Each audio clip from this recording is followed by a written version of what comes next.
शेतकरी बंधूंनो, आजच्या व्हिडिओमध्ये आपण सोयाबीन पिकावर दुसरी फवारणी कधी आणि कोणती करायची याची माहिती जाणून घेणार आहोत. दुसऱ्या फवारणीमध्ये प्रामुख्यानं सोयाबीन पिकातील चक्रीभुंगा, खोडकिडा, शेंग खाणारी अळी, शेंडा अळी आणि इतर रस शोषण करणाऱ्या किडींच्या नियंत्रणासाठी एक कीटकनाशक, सोयाबीन पिकामध्ये जास्तीत जास्त फुटवा होण्यासाठी, जास्त फुलधारणा होण्यासाठी एक विद्राव्य खत आणि त्याचबरोबर बुरशीजन्य रोगाच्या नियंत्रणासाठी एक बुरशीनाशक, अशा प्रकारचं आपल्याला दुसऱ्या फवारणीचं जे कॉम्बिनेशन आहे तर ते ठेवायचं आहे. तर यामध्ये कोणतं कीटकनाशक, बुरशीनाशक आणि विद्राव्य खताचा आपल्याला वापर करायचा आहे, सविस्तर माहितीसाठी हा व्हिडिओ शेवटपर्यंत पहा. पहिल्यांदाच तुम्ही आपल्या चॅनलवर आला असेल आणि सोयाबीन पिकाबरोबरच इतर कोणत्याही पिकाचं संपूर्ण व्यवस्थापन तुम्हाला पाहिजे असेल तर आपल्या चॅनलला एकदा सबस्क्राईब करून घ्या आणि नोटिफिकेशन बेल ऑन करा, म्हणजे येणाऱ्या नवीन व्हिडिओचं नोटिफिकेशन सर्वात अगोदर तुम्हाला मिळेल. शेतकरी बंधूंनो, सोयाबीन पिकावर आपल्याला जी दुसरी फवारणी करायची आहे तर ती दुसरी फवारणी आपल्याला सोयाबीन पीक हे 35 दिवसाचं झाल्यानंतर आणि 45 दिवसाच्या आतमध्ये, म्हणजे एकंदरीत 35 ते 40 दिवसांच्या दरम्यान तिथं करणं गरजेचं आहे, ज्यावेळेस सोयाबीन पीक नेमकंच फुलधारणेच्या अवस्थेमध्ये त्या ठिकाणी आलेलं असतं.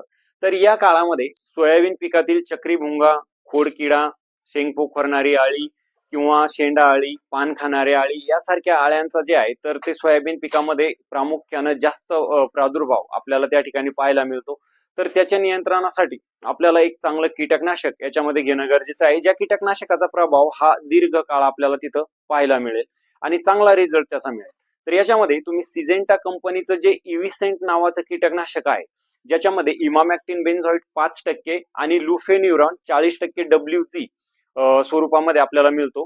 तर या कीटकनाशकाचा तुम्हाला दुसऱ्या फवारणीमध्ये वापर करायचा आहे. साधारण शेतकरी बंधूंनो, 200 लिटर पाण्यासाठी तुम्ही 30 ते 32 ग्रॅम त्याचा जे आहे तर तिथं वापर करू शकता. आता हे जे आहे तर दुहेरी पद्धतीनं काम करणारं कीटकनाशक आहे, म्हणजे स्पर्शीय आणि आंतरप्रवाही, आणि जवळपास सर्व प्रकारच्या ज्या आळ्या आहेत तर त्याच्यावरती चांगल्या पद्धतीनं काम करणारं कीटकनाशक आहे. त्यानंतर शेतकरी बंधूंनो, याच्यामध्ये आपल्याला सोयाबीन पिकामध्ये जास्तीत जास्त फुटवा होण्यासाठी आणि जास्त फुलधारणा होण्यासाठी एक विद्राव्य खत याच्यामध्ये वापरायचं आहे. आता विद्राव्य खतामध्ये मी तुम्हाला दोन पर्याय सांगतो. जर तुमच्या सोयाबीन पिकामध्ये फुलधारणा झालेली नसेल तर अशा वेळेस तुम्ही 1261 ICL कंपनीचं हे 100 ग्राम एका 20 लिटरच्या पंपाला तिथं वापरू शकता, ज्याच्यामध्ये 12% नायट्रोजन जो वाढीसाठी तिथं मदत करेल सोयाबीन पिकामध्ये, आणि जो 61% फॉस्फरस आहे तर तो पांढऱ्या मुळांची वाढ होण्यासाठी आणि नवीन फुलधारणा होण्यासाठी, कळी लागण्यासाठी तिथं चांगला फायद्याचा आहे. तर त्यासाठी तुम्ही 1261 वापर करू शकता. जर तुमच्या सोयाबीन पिकामध्ये शेतकरी बंधूंनो 5 ते 10% फुलं लागलेले असेल तर त्या परिस्थितीमध्ये तुम्ही 1261च्या ऐवजी जे महादनचं फ्लॉवरिंग स्पेशल नावाचं जे विद्राव्य खत आहे तर त्याचा वापर करायचा आहे एका 20 लिटरच्या पंपाला साधारण 100 ग्रॅम. आता फुल अवस्थेमध्ये हे विद्राव्य खत का वापरायचं आहे शेतकरी बंधूंनो, तर याच्यामध्ये आपल्याला 4 प्रकारचे जे घटक आहेत तर ते मिळतात. म्हणजे याच्यामध्ये नायट्रोजन आपल्याला 9% मिळतो, फॉस्फरस 27% मिळतो, त्यानंतर पोटॅशियम 18% आणि जे महत्वाचं अन्न घटक जो आहे म्हणजे जो सल्फर, तर 7.5% सल्फर सुद्धा याच्यामध्ये आपल्याला मिळतो. नायट्रोजनमुळे एकंदरीतच हिरवेपणा टिकून ठेवण्यासाठी मदत होणार आहे. फॉस्फरसमुळे पांढऱ्या मुळांची वाढ, नवीन कळ्या लागण्यासाठी, फुलधारणा होण्यासाठी एकंदरीत तिथं चांगली मदत होणार आहे. त्याचबरोबर पोटॅशियम जे आहे तर झाडांना मजबूती त्या ठिकाणी देण्यासाठी आणि फुलगळ थांबण्यासाठी, शिवाय शेंगाची गुणवत्ता सुधारण्यासाठी त्या ठिकाणी चांगली मदत करतो. आणि जो सल्फर आहे तर सल्फरचं जे महत्व आहे तर सोयाबीन पिकामध्ये अनन्यसाधारण असं महत्व आहे, जो जमिनीचा पीएच मेंटेन करण्यासाठी काम करतं. त्याचबरोबर जमीन भुसभुशीत ठेवतं, ज्यामुळे पांढऱ्या मुळांची चांगली वाढ होते.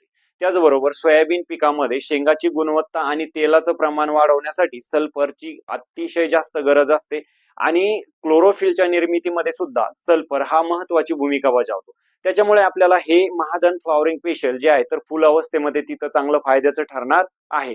आणि यासोबत आपल्याला एक चांगलं बुरशीनाशक, जे बुरशीजन्य रोगाच्या नियंत्रणासाठी तिथं वापरणं गरजेचं आहे, ज्याच्यामध्ये तुम्ही थिओफेनेटमिथाइल 70% WP हा घटक असलेलं जे रोको आहे तर रोकोचा सुद्धा तिथं वापर करू शकतात 30 ते 35 ग्रॅम, किंवा शेतकरी बंधूंनो याच्यामध्ये मेटलॅक्झिल प्लस मॅनकोजेब हे संयुक्त घटक असलेलं जे रिडोमिल गोल्ड आहे तर याचा तुम्ही वापर करू शकता 30 ते 35 ग्राम एका 20 लिटरच्या पंपासाठी, किंवा 200 लिटर पाण्यासाठी तुम्हाला जे प्रमाण आहे तर ते वापरायचं आहे शेतकरी बंधूंनो 350 ते 400 ग्रॅम.